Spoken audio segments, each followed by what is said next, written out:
All that news has inspired Democrats to yet again call for the cabinet to invoke the 25th Amendment against President Trump.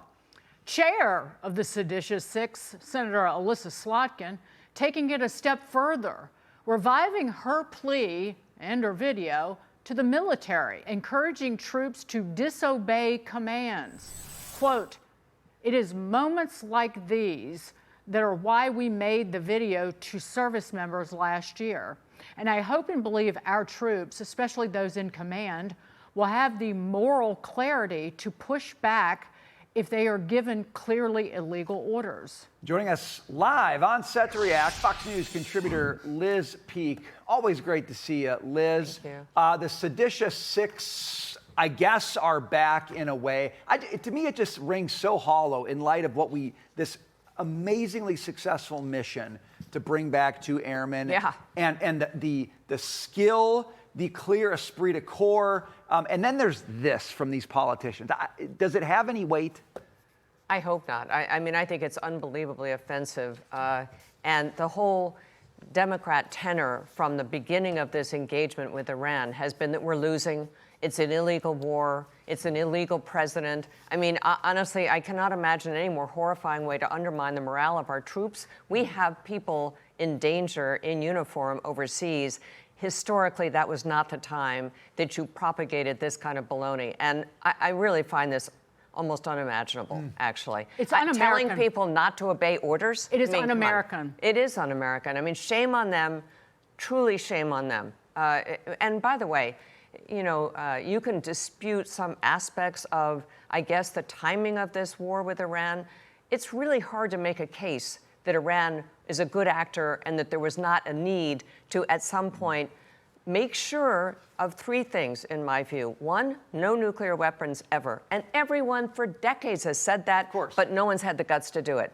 Two, guess what? Their missile capability, stockpiles, and range, much worse than we thought. So thank God we actually attacked Iran at this point, and we discovered that because 2 years from now, they could have launched a missile at Paris or wherever. Probably not Paris because they're so deeply in bed with French Iran. Seem to be getting along famously exactly, with them right now. Yeah. And the third thing is, how can we allow Iran to have this control over the Strait of Hormuz? I think whatever happens tonight, I personally think that is the biggest third mission in front of us. This should never be allowed to happen again. The entire world economy is being held hostage to a lot of mullahs with machine guns, and it's pretty horrifying. What Slotkin and her ilk are doing, it's commentary to and about our men and women in service, in uniform, is headed toward the mistreatment and disparagement of Vietnam veterans. I agree with you. And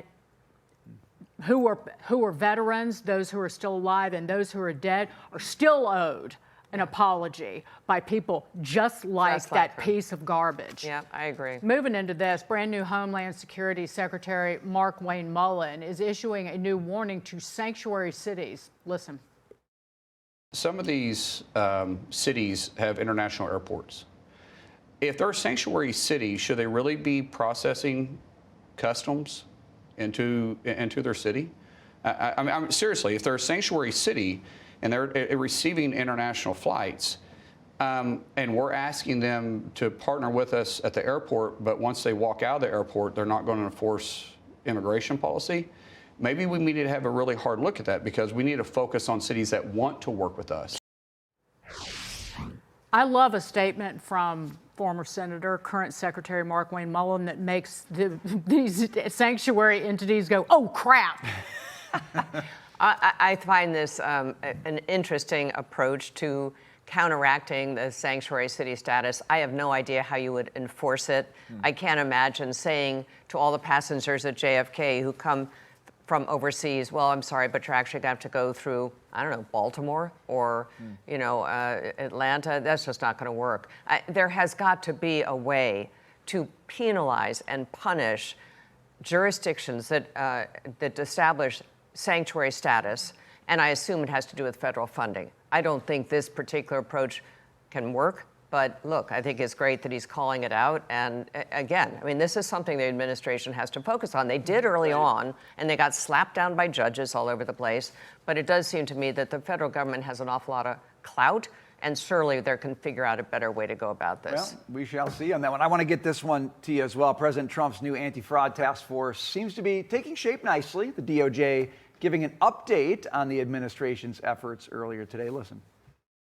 The Department of Justice is holding criminals accountable for stealing over $500 million from taxpayers. And across our U.S. attorney's offices, all over this country, we currently have over 8,000 fraud matters underway. Over $1 trillion at stake every single year, threatened by increasingly sophisticated and opportunistic fraudsters. The time for this comprehensive and coordinated approach is now.